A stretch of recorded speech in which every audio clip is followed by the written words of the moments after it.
Welcome to another mega exciting Kingscrusher radio show. So this week I thought we could look at some games of Wei Yi in the Chinese Team Championship of 2016. So I have some interesting games to show you.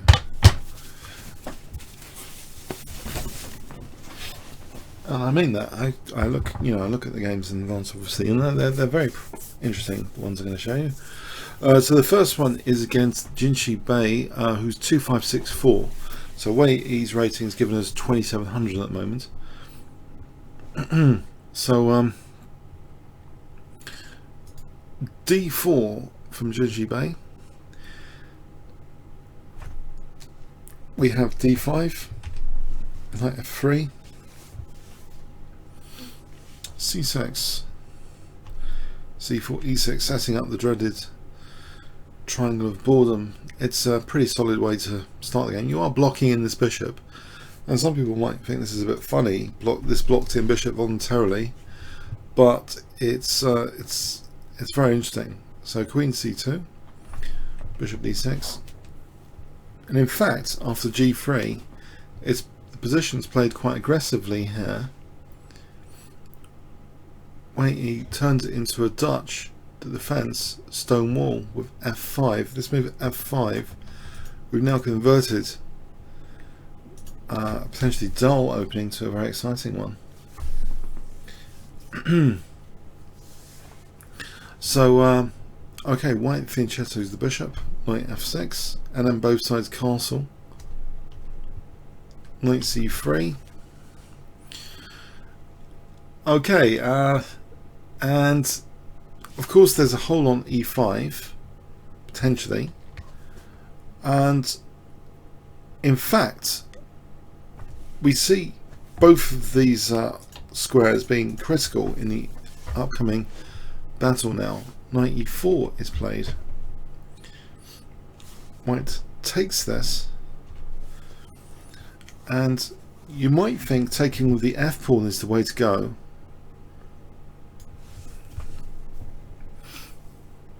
Because you're liberating the rook, right? You're putting pressure on the F file.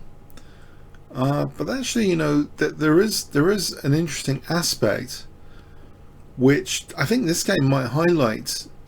Basically, a perk of taking with this pawn as opposed to this pawn, which is slightly subtle. And this is actually close to heart. I've actually uploaded a Blitz video recently against the GM where I had a problem knight. I didn't undermine effectively. So if there's going to be a knight coming to E5, it's nice to be able to know how you're going to undermine a knight coming to E5 if this really is going to happen. In this kind of position,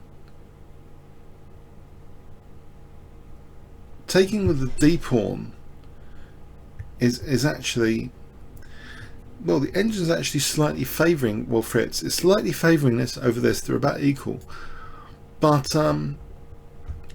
taking with the D pawn means actually we've cleared the D pawn from this rank, so actually we can hit E5 fairly hard, harder than you'd expect.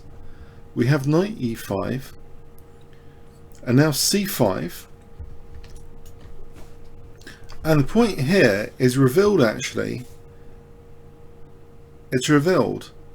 Well, first of all, one question though. What if white plays E3? What if white plays E3? That's not a problem. It blocks in the bishop actually. We could just snap that off and play knight C6 and that's okay. If white tries to protect that, we can take here, that's fine. But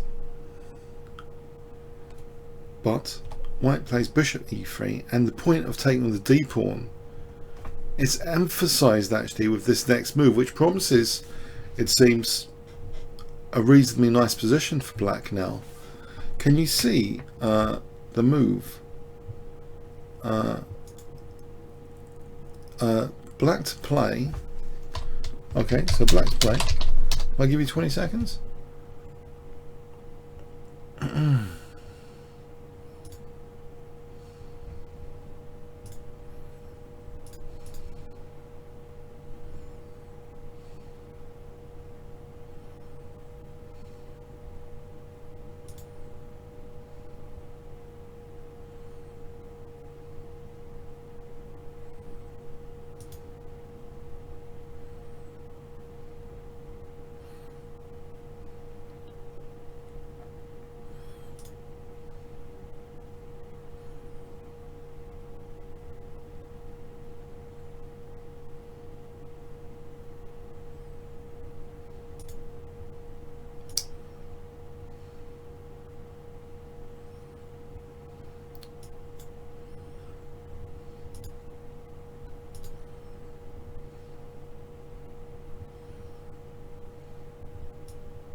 Okay, black plays queen a5 here, so it is doing something about this advanced knight. The thing is, if you don't do anything about this advanced knight, it can just be a total thorn in the side. It's now black's threatening to take and hits that piece with c takes d4, and already in a way this is deciding. This is like a critical moment actually. If queen a5 was not played here, say this, it's more favourable for white. This position here is more favourable because let's just have a quick check. Well, we're hitting the queen, but the thing is, we've got the option of doubling the pawns now. And that actually sets the tone for the game here. We've got a classic kind of Nimzovic'ian position where, you know, we've got classic manoeuvres potentially to hit c4 once we take this guy out. It becomes like playing a favourable version already of the Nimzo-Indian. Black just takes, okay, gives white the bishop pair. c5 is on the fire, protects that, but we've got this classic Nimzo-Indian manoeuvre to hit c4. And you might think, well, there's a concern here. White can rip open the position, can't he? And use, because nothing's connected, right? On f8. Doesn't matter. White tries to do that. It's held. Black doesn't mind having a double pawn here, or the king being moved.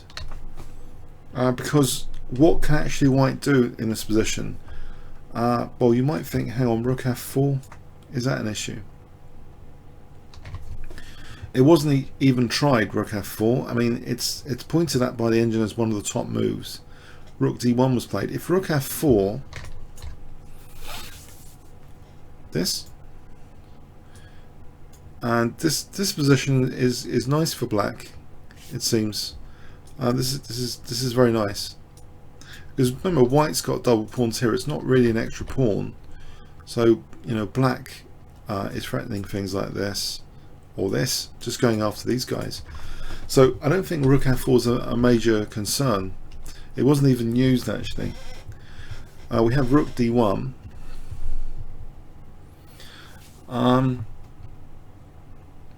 So we get knight c6, not minding even this possibility. This knight really wants to like hit e5 though. But on rook d6 it won't do that because of the check. But bishop f4 was played. If rook d6, we don't play this because of the check, losing the knight. No, what we do is knight a5, and if takes, this is nice again for black. This position, in fact, it's pretty bad for white there. So white, he can't play rook d6. It seems knight f8 is strong. This position is just strong for black. Because you know, in fact, that's going to be a fork. And if say bishop g5 here, do this. It's just favourable for black. If given the chance, king e7 as well. And this pawn's dropping, so this is already quite a torturous position actually, where rook d6 doesn't seem to do anything in this particular position. It doesn't seem to work very well.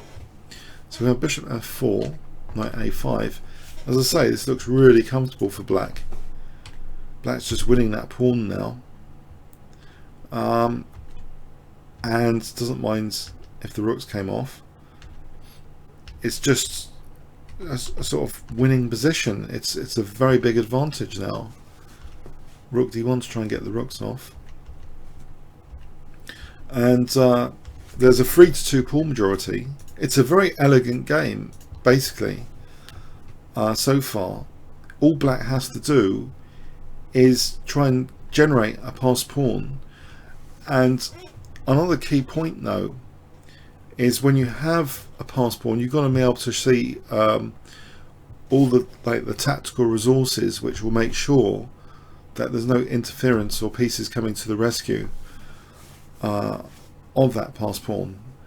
So it's only the bishop that at the moment might be able to defend. The king's like cut off here with this monster knight on c4, but it tries to come in via this light square route, b4, king d1, but it's cut here rather magnificently, as well as the bishop. Both the king and the bishop are ruled out of being able to defend against black generating a quick passed pawn in this position. I wonder if you can see how black to play and win with basically a passed pawn. Can you see? Black to play. It's a really crushing move and combination. Just to have a winning passed pawn. What would you play here with black?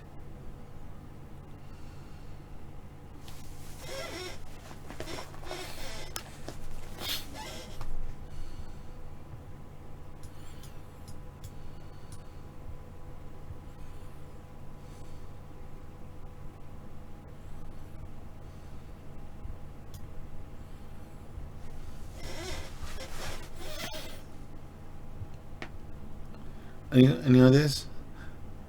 Not e3 actually. Not e3. That's not the move I was. Although that is apparently that's pretty good as well. No, but there's even more crushing move.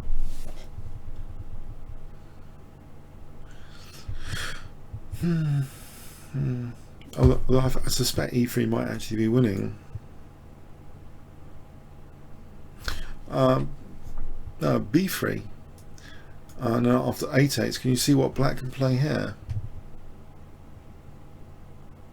You just play a3 here. So the king's not going to be able to stop this, because king c2, a2, and we've stopped the king, yeah, from b1, and the king can't even go to b2. So can't take this because of a2, and the bishop can't come to b2 because we've got the knight on b2. So this is a winning passed pawn here. Yeah, it's an elegant game, and seriously, I mean, it looks as though there's a critical early decision here which you might not have even,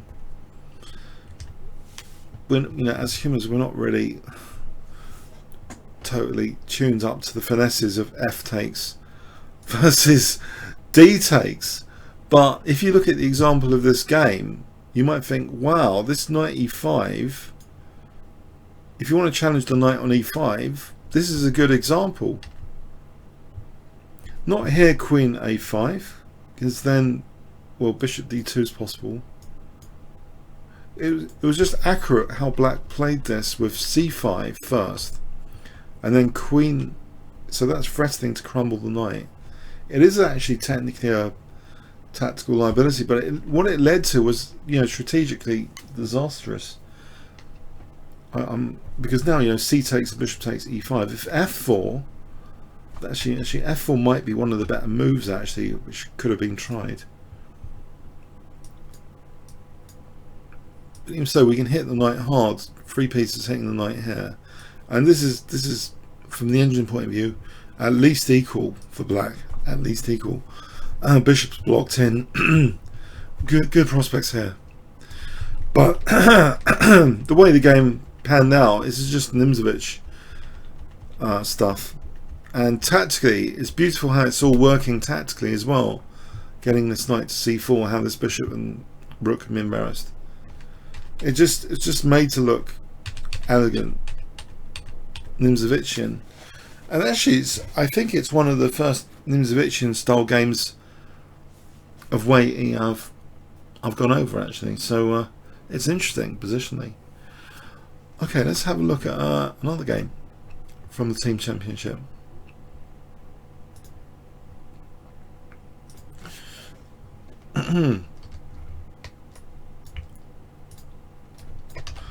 So his opponent here wasn't too strong, 2035.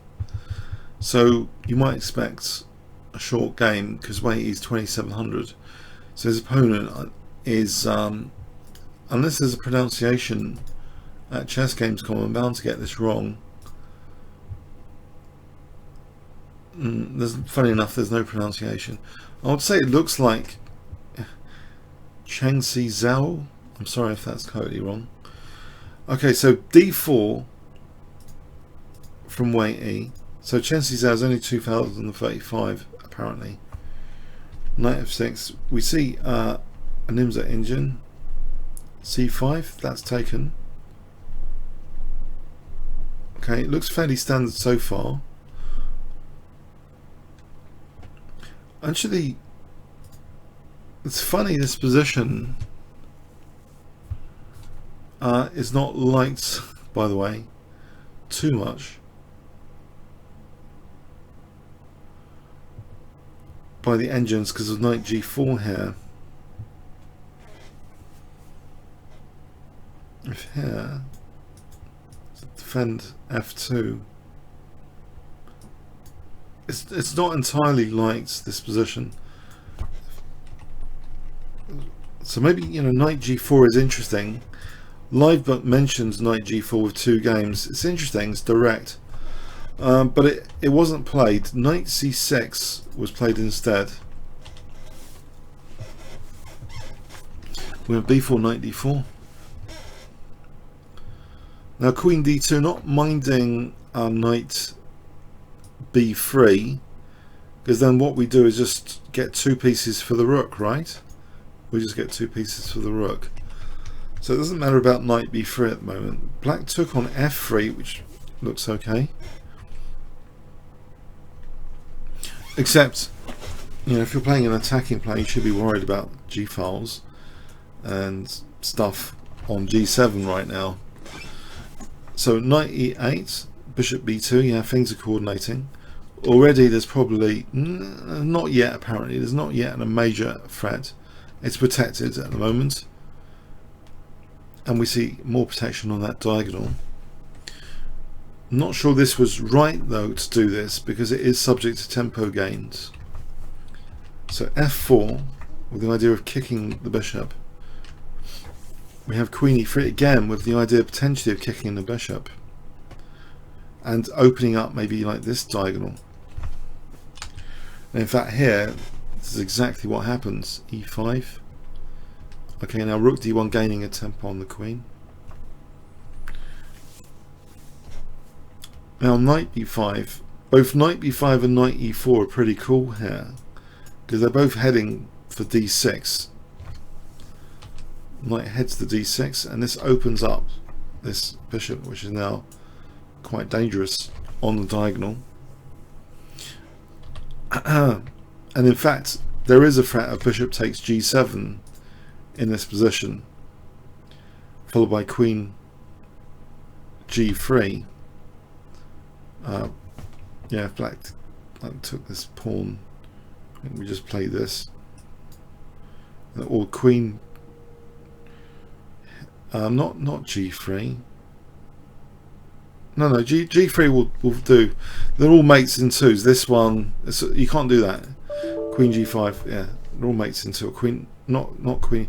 Anyway, queen g5, queen h6, queen g3, all mating. So that's got to be parried. So we see queen d7.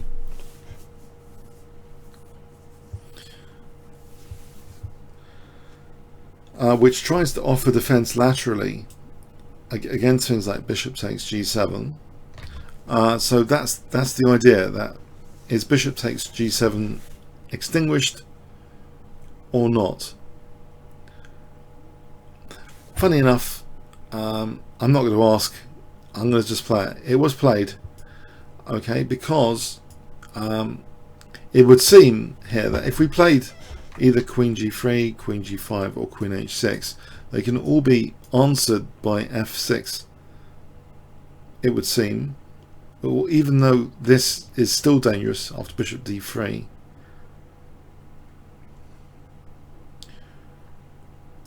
this position is still mega dangerous as well.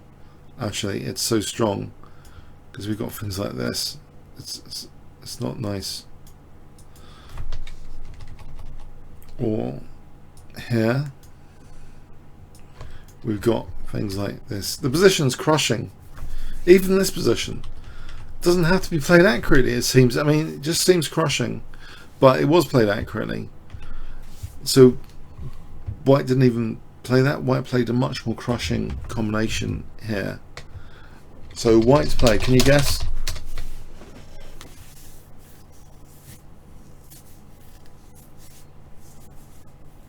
Can you see what white plays in this position? I have given you a clue. I've ruled out 3 queen possibilities for attacking g7.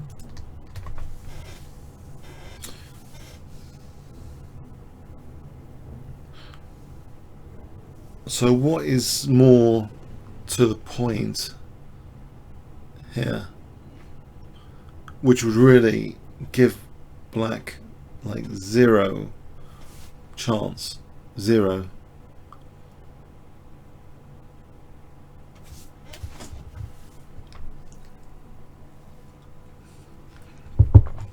Yeah, just take on g7, check, blocking the f pawn, blocking this lateral defense for the killer move. What is the killer move here? Killer move.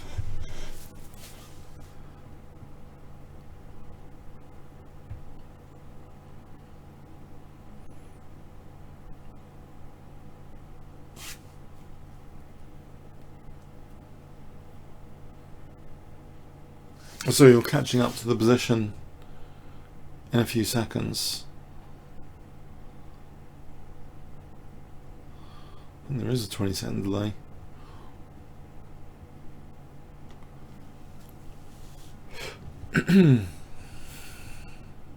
It's rook d3. Just to switch to g3. There might be an issue with rook d4. There might be. e5 you might think, but in fact even in this position it's so strong, rook d3 will still be crushing. You know, this, even if you win the queen, you're still crushing. It's still good for white. But no, we don't need to allow e5, we just play rook d3. Okay, and it's no chance for black. Black resigned. If he plays like a rook to get the king out, we're just going to mate with this. This pawn's coming in handy for queen h8 to be checkmate. So that was a neat game, but it's a bit naughty for me to show you this game because it's such a huge, gigantic rating mismatch. But it just so happens that, you know, the Chinese team championship, you know, had pairings like this because some of the teams were much stronger than others. But yeah, gigantic rating mismatch on paper, but you know, still quite crushing game. Let's have a look at another game.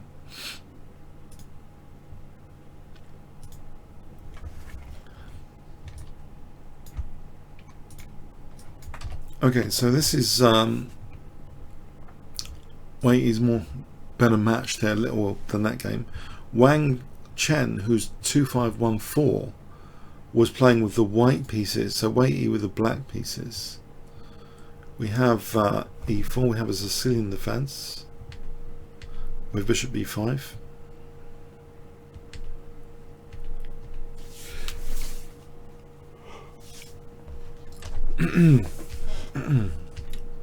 Okay, so we have bishop takes c6, d takes is quite often played, but here we have b takes, and I thought this was a little bit odd because I have checked out this position in the past, and Livebook gives this as much more popular, with the idea that you're trying to control d4. It looks strange to capture away from the center, but most people do play it like this. But so we have a slightly odd way of playing it, b takes, compared to that. But it offers different perks. The b file might be one. So we have d6, b3. This might not be the best plan with b3 here. We have a tempo gain on the knight. Now e5, knight d2, and with knight d2 actually, the knight's going away from the king. We have queen h4, and you might think, really? Can the queen just not be evicted? Well, maybe it'll just go back to e7, and then f5 later maybe. But for whatever reason, White was courageous. He didn't want to evict this queen. And I don't know about you guys, but having this queen sitting here without a knight on f3, I would feel slightly uncomfortable already about this position. We have d5, knight d2, and now f5, really aggressive play from black. Look at all these aggressive pawns. But isn't this pawn subject to attack? Yeah, but it's not all about pawn structure. We have d takes e4. So one point here is if bishop takes, well, we can play this. And we've got nice pressure on the d file. This is nice for black. So we have d takes e4 here, suspending taking on c5. Rook d8, pressure on that d file with black threatening bishop h6 now. Queen unpins urgently. Bishop h6 anyway. Rook d1. F takes e4. Bishop takes c5.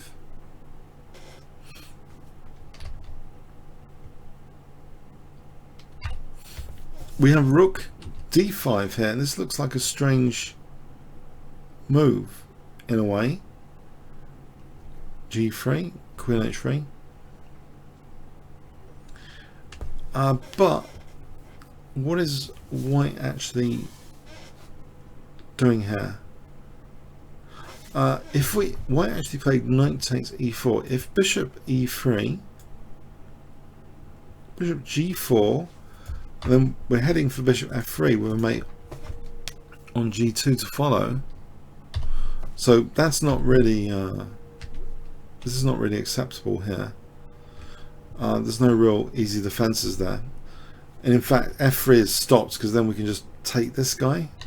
So the bishop didn't want to go back to e3 in this particular position. We have knight takes e4. Now on bishop g4 now, White has f3, safe to play f3, and that's fine. But black played bishop f5, which is much stronger, it seems. And there's a very specific point to this move. The first point is about not losing the bishop on c5. The knight can't actually move back because we'll just take this bishop. The second point is unveiled, that this knight comes to defend.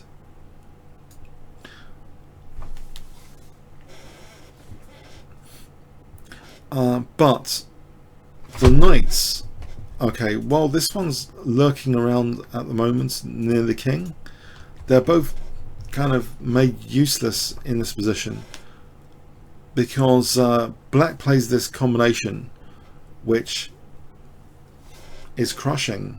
It's absolutely end of game, basically, nearly. Black to play here, it's a crushing combination.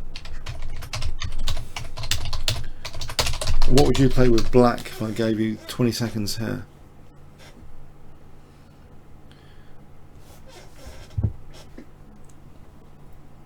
These games to me are a joy, actually. I'm not just saying that.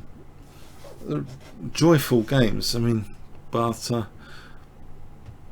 yeah, he's got a style of play which is pretty direct. But black to play. How does black finish off white in this position?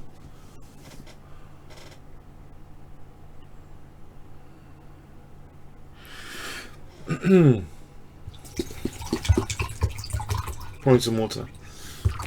Any ideas?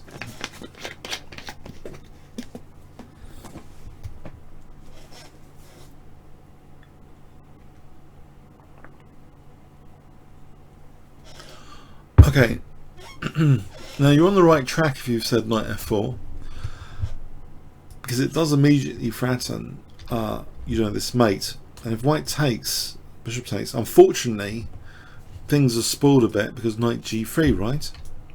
Yeah, although we can take the bishop and still be better there, but you want that idea, but you want to sort of take out some resources from the equation. So what do you play first? You want to take out some key defensive resources there. So how can you do knight f4 version 2? Someone wants you to write knight f4 version 2. What move would you start off with?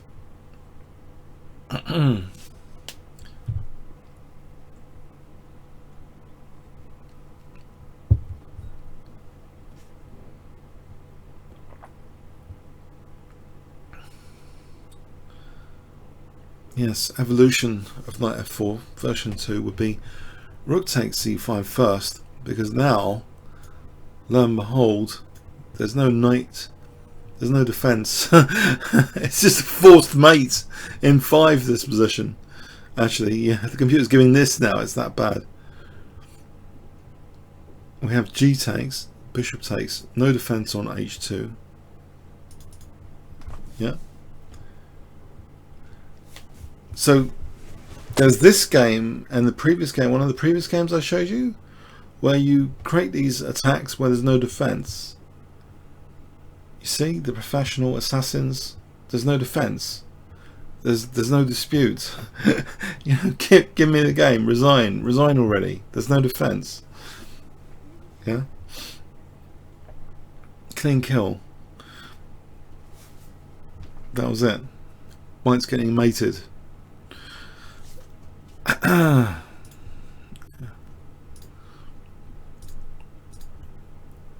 Okay, so let's look at another game. Yeah, it wasn't all bundle of roses in the Chinese team championship. In fact, Wei Yi had to play someone who's not strictly Chinese. Even things got that bad in round 6. In fact, even worse, Wei Yi had to play a 2750. I have no idea why Mamdaryov is actually playing in the Chinese team championships. I don't know. Maybe they've got some really rich teams and they think, I know, we'll invite Mamdaryov to the Chinese team championship. I have no idea why he's playing in this, but it was good. Someone higher rated than Wei Yi. Yeah. So I don't know. Should we have Wei Yi with white or black? Let's have black for a change. So Wei Yi's playing against Mamdaryov in this next game. So this is a battle of, this is a high profile battle, you know, battle of 2700s now.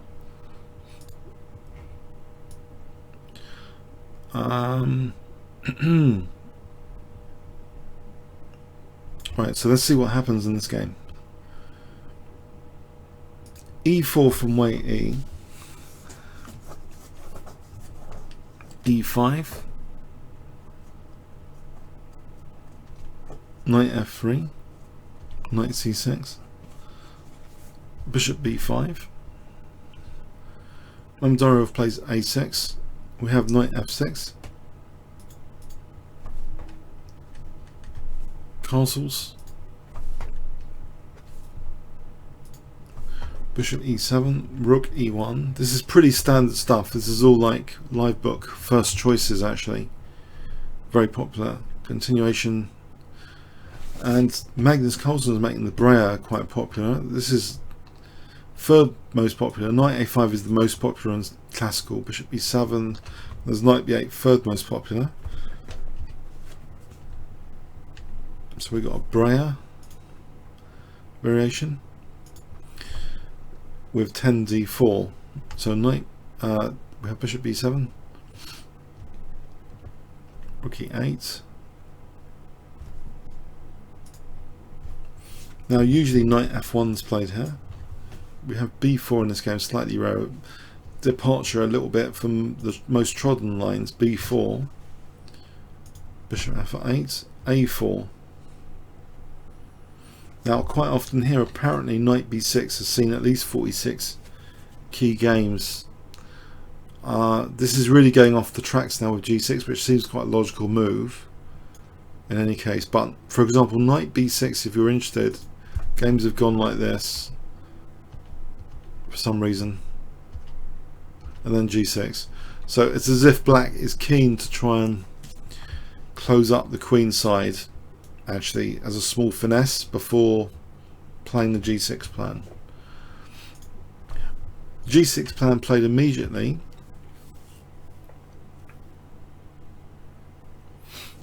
White plays d5 here, c6, c4, queen c7, takes, bishop a3. Now knight b6. Interesting. C takes, A takes, and now the closure of the queen side anyway. So it's happened in a delayed fashion. But technically Fritz likes white position here, by the way. It actually, something about this, it kind of likes white here. So anyway, bishop b3 is played. And there might be a crude threat here of knight g5. Might be a concern. Queen b7. Thing is, okay, knight g5 can be handled with rook e7 apparently. So queen c2 was played.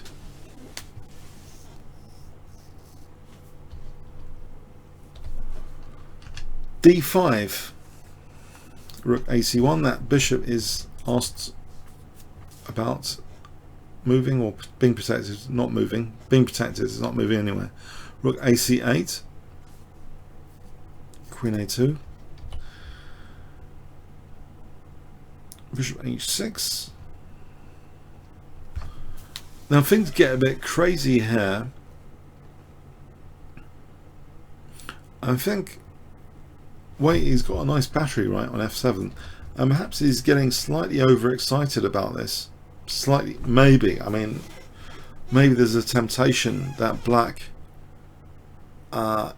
is provoking white into this kind of move.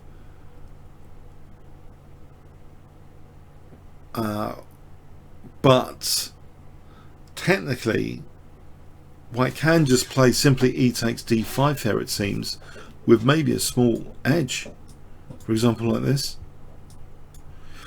because this position, I think, with knight e4 in prospect, is interesting. This position right here might be interesting, because if, say, f5, then actually there's a key resource knight c4 that could embarrass black a bit here. Yeah, it starts to look a bit miserable for black, because, you know, the e pawn, the dark squares, and also we've got these two connected past pawns, so we might have some tasty prospects there playing it like that. But no, white didn't play it like that, but apparently it's got some prospects. No, this looks a little bit crazy. You might think this should be double-edged just in principle. White plays g4. This looks a bit crazy, right? Sorry, g4. But clearly the idea is to play g5, which would win material immediately, or just dislodge d5 control. So ambitious move, but it does weaken the dark squares, right? Irrevocably, because when we move pawns forward, yeah, we can't move them back. So black actually, Dorov plays bishop f4 here. This might be one of the best moves. It maintains that little pin as well. It points at the king. We have g5, so is this doom and gloom for losing d5 here? Well, it's not really, because knight takes e4 is played. Yeah, there's a problem with f7. So this is going into a crazy position, but remember also the bishop's on c1 potentially, so some fireworks. Bishop takes f7. White wins the exchange for a moment, but this position here is not easy for white necessarily to play, because remember he's played the move g4 g5. His squares are weak around the king. The squares are kind of weak. We have bishop takes g5. Apparently it might be a good idea to consider rook c3 and knight f1 later, and queen c2, that sort of thing, but that wasn't played here. We have rook takes c6 instead, with the idea of taking on e4, so giving back the exchange, because black's got this seemingly quite vulnerable pawn. It's a nice blockade square on e4. Okay, so bishop b2 here.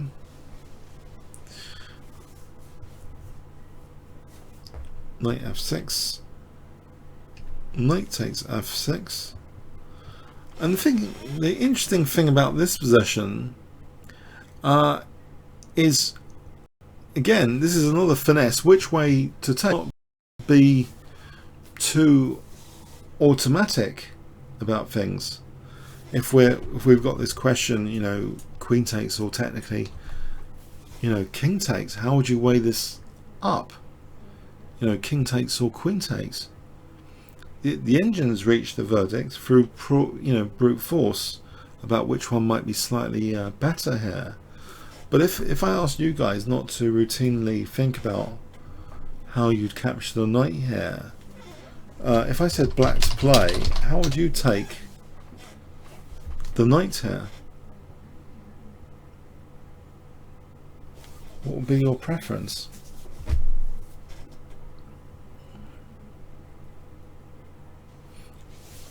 What would you play?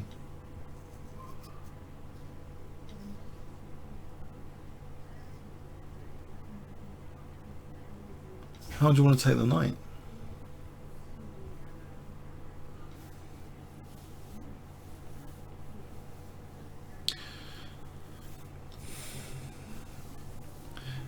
See, if you take with the queen, you're actually trading off. It's a trade-off move. If you take the queen, the queen's actually controlling some key squares, right, in the center. Remember the center?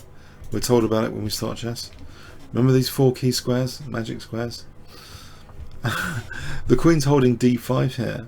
So if we take with the queen, actually, remember the center? We've got queen d5, which puts a lot of pressure now, in particular on e5 and also on b5. And how do we evict this queen? How? Tricky. So actually Mamdarov instead, instead of that trade-off move, which it is, we have king takes f6 instead. keeping the queen, eyeing d5, and bonus points, we can march the king to attack the opponent's king. Oh, did I ruin all the suspense? Yes, I have, sorry. But the king can go on a march on the dark squares. Oh, I'm sorry. Oh, God. Look, I didn't say I'm Alfred Hitchcock. I'm sorry, I could have built the tension more. But taking the king offers some king walking prospects. And you might not believe it, but it does. Ever since Nigel Short beat Tim N with that king walk game, other GMs have been trying to do it. Even I've been trying to do it. I'm not a GM, I'm just a CM. You want to do this king walk, yeah, for one of your immortal games? You want to bring the king out and go on the attack. You might think this is a bad idea because, you know, Waity has played immortal games where he drags the king out like this, but Mamedorov, he's volunteering this king walk now. Yeah, king g5. Why? If you want to ask why, because White deserves to be punished. White played earlier g4, g5, do you remember? Irrevocable pawn weaknesses, dark square weaknesses. White deserves to be punished, doesn't he? Okay. So we have queen f7. Alright, now we don't want to do the king walk with too much enthusiasm because king h4 runs into queen takes h7 check, and this is not such a brilliant king walk here. No, okay, we want to improve that. h5, h5. So we've got h4 without, you know, the hassle, yeah. a6. This is a dangerous pawn to try and lure the queen away from the rook, for example. We can't take that because then we drop the rook. That would be a bad idea. Another example of a trade-off move, yeah, controlling e8 here. Don't want to lose that control of e8. We have instead king h4. So black is threatening now, potentially, you know, taking, and then queen g2 clearly, but it's not that easy. It's not that easy because there's always this angle to defend with the check. Okay, so we have king h4, but a7 is played here. And technically, actually, Fritz likes White here. I don't think Fritz is very excited by the king walk and doesn't have any emotional connection with any moves throughout the history of the game, so is not impressed with this king walk at the moment. But anyway, so king takes h3 does threaten the mate in one. We have the defensive resource check, evicting the king back to h4, which apparently is completely the wrong move. Apparently king g4 is a lot stronger technically, but anyway, Mamedorov is not playing a machine. Here he's playing a human being, and Waity apparently seems to blunder now with this next move, well, in inverted commas blunder, with queen d3. Queen d3 does seem to have a fair amount of logic to it, controlling centre files, but apparently here bishop c1 was really strong. Why? Well, White's threatening bishop takes, winning the rook. If takes, that's well, if we took that, then there's a mate here, and the king walk's not so funny there, is it? So bishop c1, because this is kind of tied down to g3, yeah, is a strong move apparently, and it wasn't played. Now, this is at move 40 though, so I guess maybe this was like in time pressure or something. At move 40, queen d3 was played instead of bishop c1. It seems to be actually +4 This position is actually +4 for white. You might think, are things really that bad? If we play rook d8, bishop takes, and then here,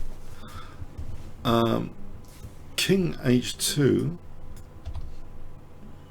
with the idea of rook g1 and queen h3 is dangerous. And if we play king g5, queen f7, with the idea of rook e5 check is dangerous. As an example, let's give an example. If here, queen f4, that is like mating.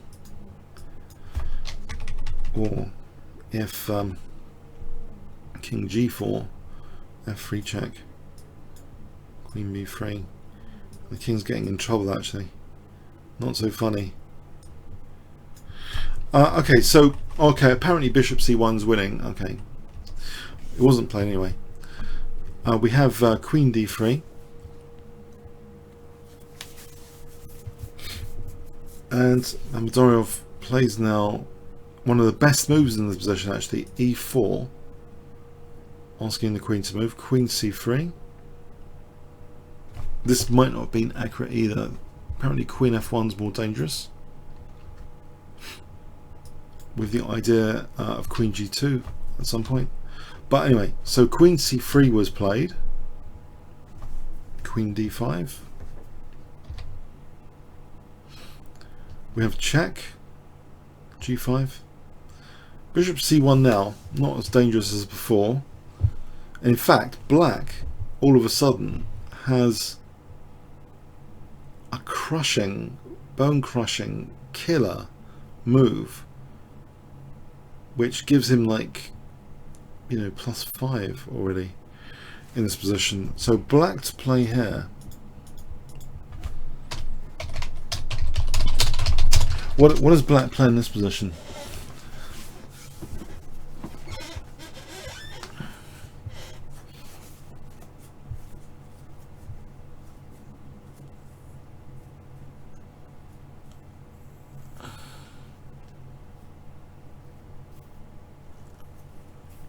What do you think black should play in this position?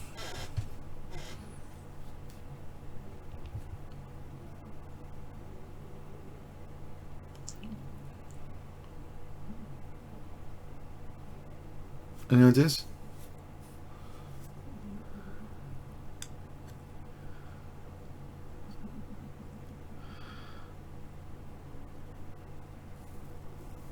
Any thoughts? 20-second delay on the stream, isn't there?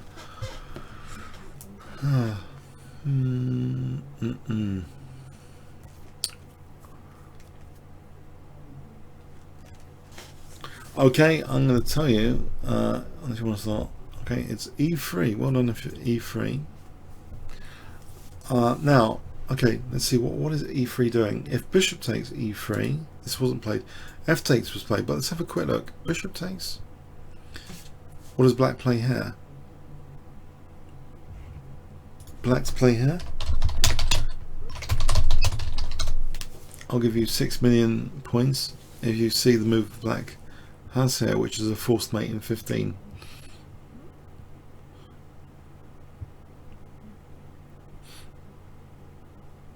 Or 14 actually, even.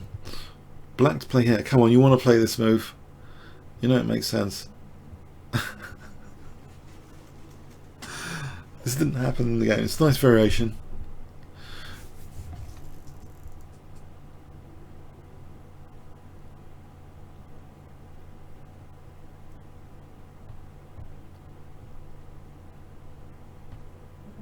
So black's play here.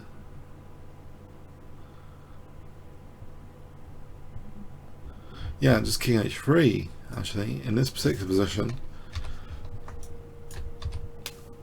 And you know what is white doing? Is just he can delay things with his queen.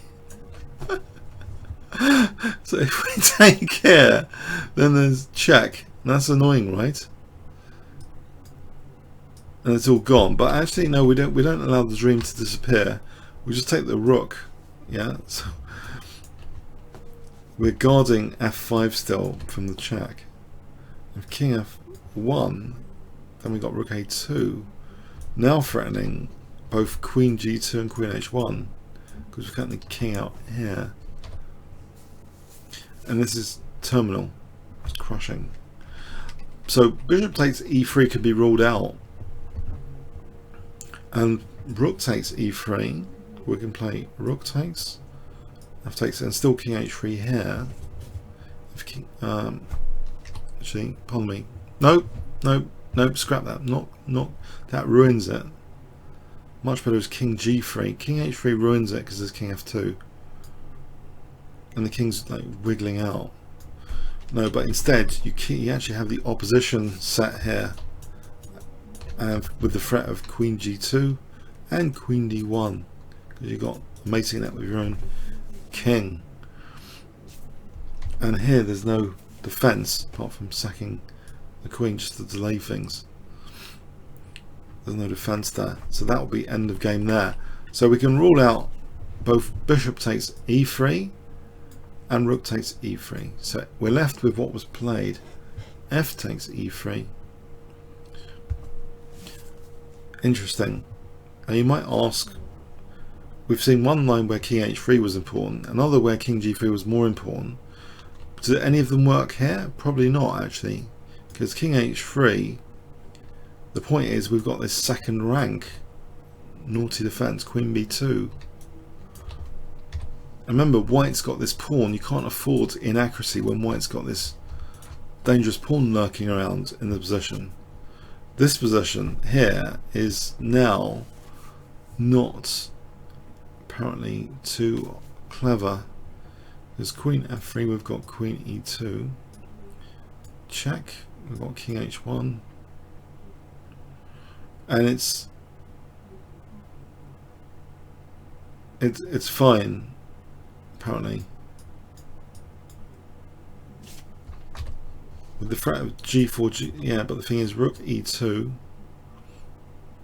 Hitting, and if this moves e4 and if g4, apparently white's able to defend this. Well, maybe.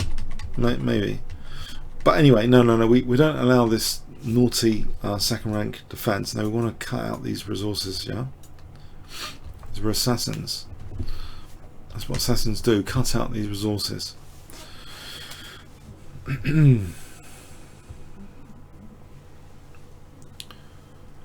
So both, yeah, king g3, there's queen b2, and king h3, there's queen b2, in fact. So no, there's a different move here. So black's play. What would you play with black? I've helped you because I've ruled out two of the moves which you might have considered there, by the way. So black's play.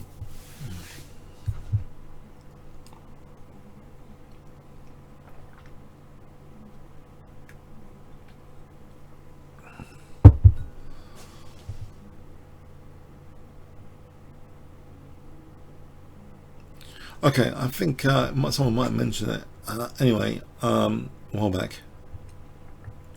Congratulations to Pia Natia on stream. So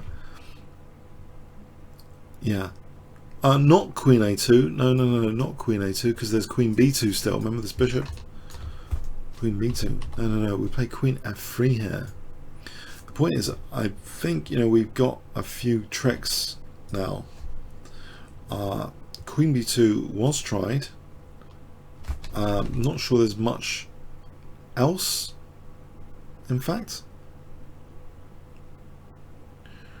We'll come to queen d4 in a moment, which is mentioned by the engine, but queen here, we have check. So we're forking. So the king goes to protect.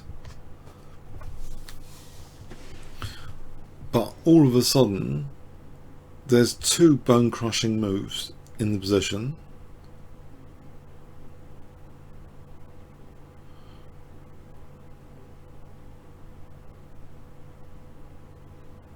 Well, it's amusing that the king does play a role in the variations, but not as you might think.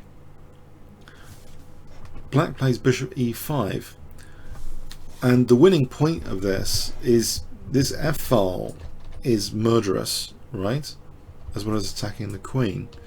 So to stop rook f8, white plays queen f2, but the amusing point is the king is playing a role in black winning, because now black can take, and here white resigned because king takes, we have check,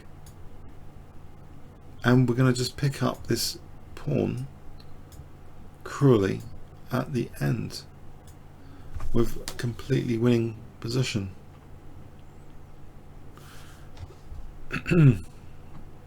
So yeah, after bishop e5, this is unfortunate. You know, if we move our queen anywhere else, you know, this is terminal, this check. This is a crushing move because of the f-file.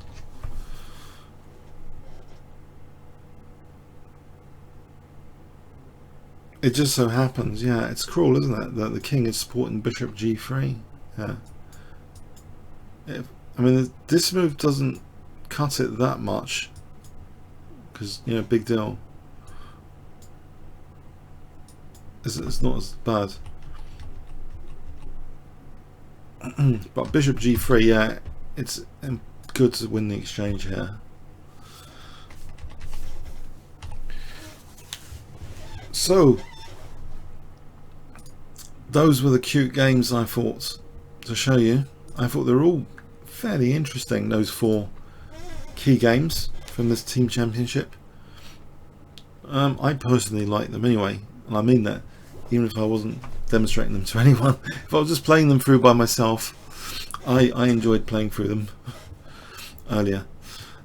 Okay, so I hope you did, and if you did like this session, yeah, please do like the video, yeah, and yeah, so have a good week and etc. Yeah, hope you enjoyed it. Yeah, remember to like the video though. Okay, if you liked this session. Okay, see you next week. Comments or questions on YouTube. Thanks very much.